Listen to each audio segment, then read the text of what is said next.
IGPA की school Dabla road के बच्चों की प्रस्तुति रही है। बहुत बहुत आशीर्वचन है बच्चों को, धन्यवाद है।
एक भजन और विद्यार्थियों से अनुरोध है।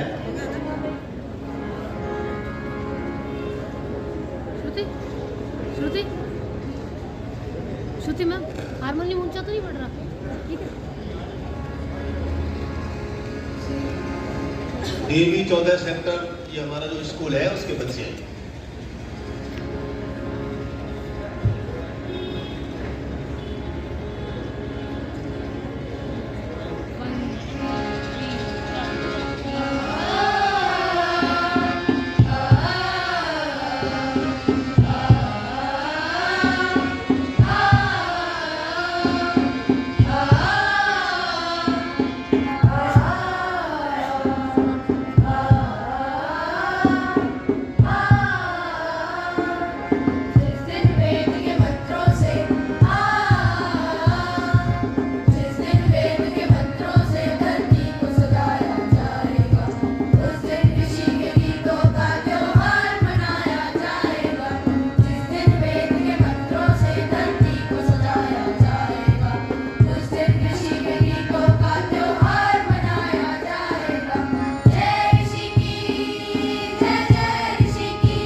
सुंदर प्रस्तुति के लिए आर्य समाज की ओर से स्कूल का धन्यवाद है बच्चों। और इनके बाद कन्या गुरुकुल डोभी की बेटियां तैयार रहेंगी। हमारे देवदत्त आचार्य जी आए हुए साथ लेकर के, ये कई गुरुकुलों से जुड़े हुए हैं देवदत्त जी। और उन्हीं बेटियों को भी ये लेकर के आए हैं। उनका प्रस्तुति इनके बाद होगी। चलो बच्चे।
सुंदर गीत के लिए बहुत तालियां, आशीर्वाद, शुभकामनाएं। और अगली प्रस्तुति है गुरुकुल कन्या गुरुकुल डोभी। आओ बच्चियां, ये देखो हमारी कन्या गुरुकुल डोभी में चलता है, बहुत अच्छा गुरुकुल है जहाँ ये बेटियां दूर दराज जा करके विद्या ग्रहण करती हैं गुरुकुल पद्धति में रह करके। और ये बेटियां आगे चल करके हमारे देश राष्ट्र का गौरव बनेंगी, कार्य करेंगी, वेद का प्रचार करेंगी, जीवन का निर्माण। ये गुरुकुल कन्या गुरुकुल के संचालकों का, विशेष करके बलजीत सिंह जी, आर्य और उनकी पूरी टीम का, आचार्य देवव्रत जी का बहुत बहुत ही आभार है कि ऐसी स्थितियों में कन्या गुरुकुल का संचालन बहुत अच्छे ढंग से आप कर रहे हैं। और ये इन बेटियों का भी एक प्रस्तुति है, देखेंगे गुरुकुल कन्या गुरुकुल डोभी।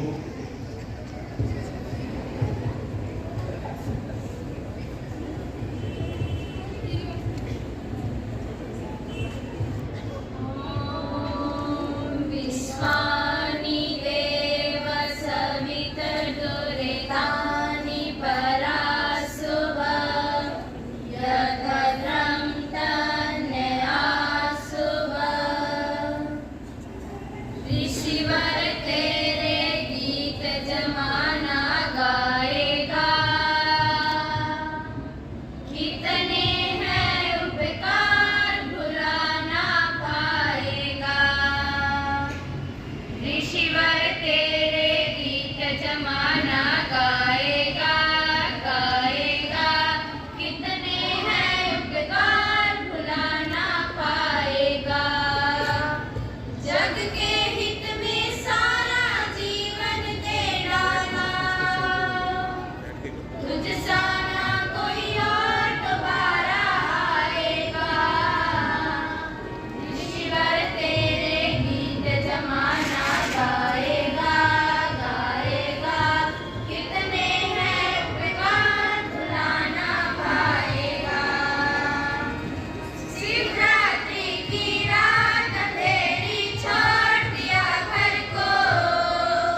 बहुत धन्यवाद बेटियों का।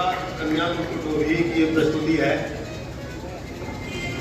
मैं आगे निवेदन कर रहा हूँ, जगन्नाथ कन्या आर्य पाठशाला की बेटियां आएंगी। अच्छा, उत्का जी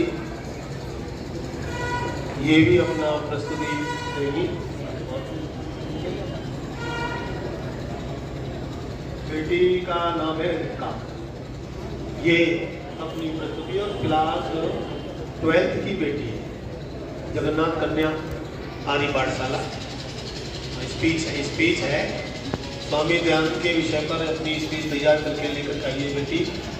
और हमारा पुराना स्कूल है, बहुत बेटे यहाँ से निकल करके काम कर रही हैं। माना हुआ स्कूल आर्य समाज का जगन्नाथ कन्या पाठशाला के नाम से। और ये बेटी स्वामी दयानंद सरस्वती से संबंधित अपनी भाषण को, व्याख्यान को तैयार करके लेकर के आई है। आप सुनिए। आदरणीय प्रधान जी, मंत्री जी, समस्त सदस्यगण, मंच पर उपस्थित विद्वत मंडल, प्रांगण में उपस्थित मातृशक्ति, श्रोतागण व मेरे प्रिय सहपाठियों, सुप्रभात। आज मैं रितिका, कक्षा 12वीं की छात्रा, जगन्नाथ आर्य कन्या सीनियर सेकेंडरी स्कूल से महर्षि दयानंद सरस्वती जी की 201वीं जयंती व ऋषि बोधोत्सव के उपलक्ष्य में महर्षि दयानंद सरस्वती जी के जीवन पर प्रकाश डालना चाहती हूँ। आशा करती हूँ आप सभी मेरी त्रुटियों पर ध्यान न देकर मेरे उत्साह का वर्धन करेंगे। भारत के लोगों को जिसने वेदों का मार्ग दिखलाया, भारत माँ का वह लाल स्वामी दयानंद सरस्वती कहलाया। स्वामी दयानंद सरस्वती जी का जन्म 12 फरवरी सन 1824 को गुजरात के टंकारा नामक स्थान पर हुआ था। उनके बचपन का नाम मूल शंकर तिवारी था। उन्होंने अपनी प्रारंभिक शिक्षा संस्कृत में प्राप्त की और बिल्कुल कम समय में उन्होंने संस्कृत पर पूर्ण अधिकार पा लिया। उनके पिता का नाम करशनजी लाल जी तिवारी था, जो कर कलेक्टर होने के साथ साथ शिव के उपासक थे। उनकी माता का नाम यशोदा बाई था। एक बार उनके पिता ने उन्हें शिवरात्रि के अवसर पर व्रत रखने तथा रात्रि भर जागने के लिए कहा। तब उन्होंने व्रत भी रखा और वे रात्रि भर जागे भी। अचानक उन्होंने देखा एक चूहा शिवलिंग के पास रखे प्रसाद को खा रहा है। तब उनके मन में यह ख्याल आया, जो भगवान खुद की रक्षा नहीं कर सकते, वह हमारी रक्षा कैसे करेंगे। इसी आशंका को दूर करने के लिए और सच्चे ज्ञान की तलाश में उन्होंने 21 वर्ष की आयु में अपने घर परिवार को त्याग कर वैराग्य को धारण किया। सच्चे ईश्वर की तलाश करते करते और सच्चे गुरु की तलाश में वे स्वामी बिरजानंद जी के पास पहुँचे। जब उन्होंने उनके घर का दरवाजा खटखटाया तो अंदर से आवाज आई, कौन है। स्वामी जी ने उत्तर दिया, यही तो मैं जानने आया हूँ कि मैं कौन हूँ। और इसी प्रकार कई वर्षों तक उन्होंने स्वामी बिरजानंद जी के निर्देशन में समस्त वेदों का अध्ययन किया। उन्होंने ईसाई और मुस्लिम ग्रंथों का भी भली भांति अध्ययन किया था। एक बार उन्होंने अपने गुरु से गुरु दक्षिणा के लिए पूछा तो उनके गुरु ने कहा, तुम संसार में वेदों का प्रचार करो, यही मेरी गुरु दक्षिणा होगी। इसीलिए सबसे पहले सन 1875 में बम्बई में आर्य समाज की स्थापना की।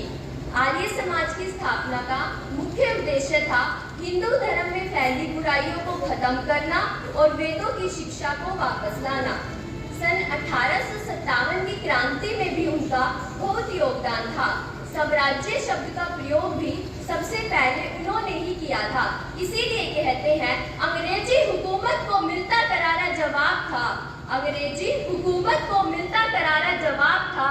भारत की आजादी का उनकी आंखों में ख्वाब था। भारत की आजादी का उनकी आंखों में ख्वाब था। उन्होंने स्त्री की रक्षा के लिए अनेक कुप्रथाएं जैसे सती प्रथा, बाल विवाह आदि का खंडन किया। उन्होंने गायों की रक्षा के लिए गोरक्षणी सभा स्थापित करवाई। उनकी अनेक रचनाएं थी, ऋग्वेदादि भाष्य, वेद भाष्य, सत्यार्थ प्रकाश आदि। उनकी ये सभी रचनाएं हिंदी में थी, क्योंकि हिंदी को उन्होंने आर्य भाषा का दर्जा दिया था। सन 1886 में उन्होंने DAV यानी दयानंद एंग्लो वैदिक कॉलेज व विद्यालयों का निर्माण करवाया। इन विद्यालयों व कॉलेजों में वेदों को बड़ी गहनता से पढ़ाया जाता था। उनके मुख से निकले कुछ शब्द थे कि तुम संसार को सर्वश्रेष्ठ दो, तुम्हारे पास सर्वश्रेष्ठ लौटकर आएगा। काम करने से पहले सोचना बुद्धिमत्ता कहलाती है, काम करते हुए सोचना सतर्कता कहलाती है, परंतु काम करने के बाद सोचना मूर्खता कहलाती है। उनकी एक रचना सत्यार्थ प्रकाश में उनके ये विचार थे कि राजनीति में कभी भी सारी सत्ता एक राजा के हाथ में नहीं होनी चाहिए। यदि ऐसा हो तो वह जनता के मत को ध्यान में रखे बिना कार्य करता है।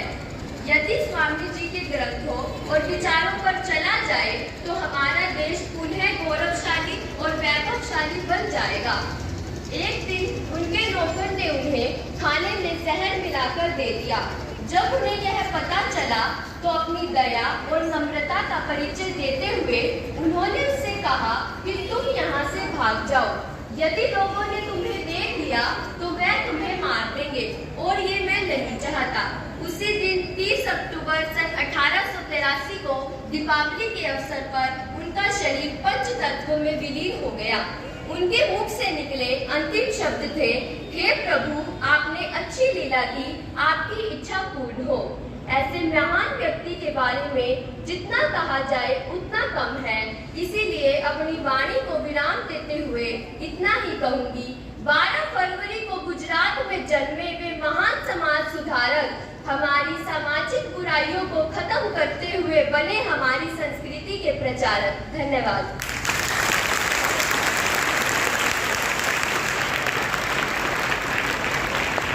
बहुत बहुत धन्यवाद। बेटी ने बहुत ही ओजस्वी वाणी में साथ स्वामी दयानंद सरस्वती के जीवन को प्रस्तुत किया है।